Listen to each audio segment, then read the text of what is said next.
Depuis la crise financière de 2007-2008, la cupidité était devenue un symbole honni, responsable d'avoir mené le monde au bord du gouffre. Pourtant, sous le second mandat de Donald Trump, le paradigme du « greed is good », cher à Milton Friedman, semble renaître. Le slogan « greed is good » reste un pilier des idées républicaines, prenant que la quête du profit individuel est le moteur de la prospérité collective. Il nourrit une vision où les intérêts économiques dominent les discours politiques et évidemment les décisions stratégiques. Cette posture ne relève pas seulement d'un cynisme calculé. Elle s'inscrit dans une tradition historique bien plus large, où les intérêts sont d'abord perçus comme une réponse aux passions destructrices. Précisément dans Les passions et les intérêts, Albert Hirschman explique comment, au XVIIIe siècle, la montée en puissance des intérêts économiques a été saluée comme un outil permettant de canaliser les passions humaines.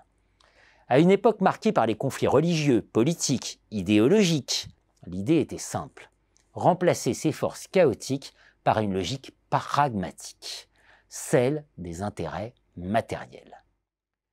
Cette perspective éclaire la stratégie de Trump.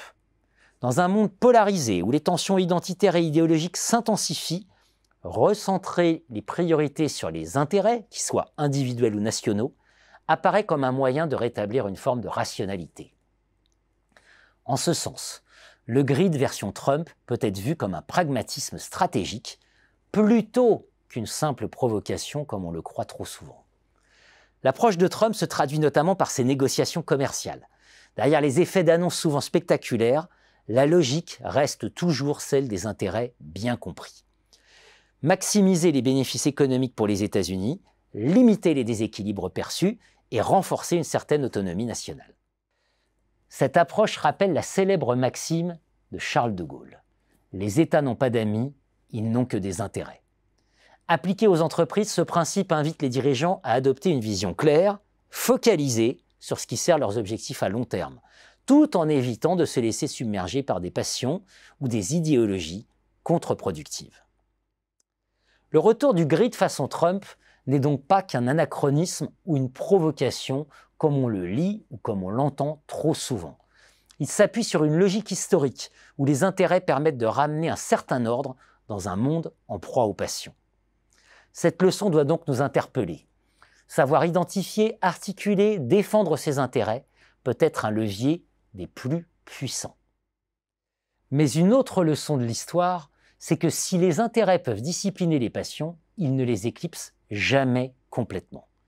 Et c'est bien là l'enjeu véritable du second mandat Trump. Jusqu'où peut-on aller dans la quête du profit ou du pouvoir sans compromettre l'équilibre global, y compris, et ça, on l'a bien saisi, de la planète aujourd'hui.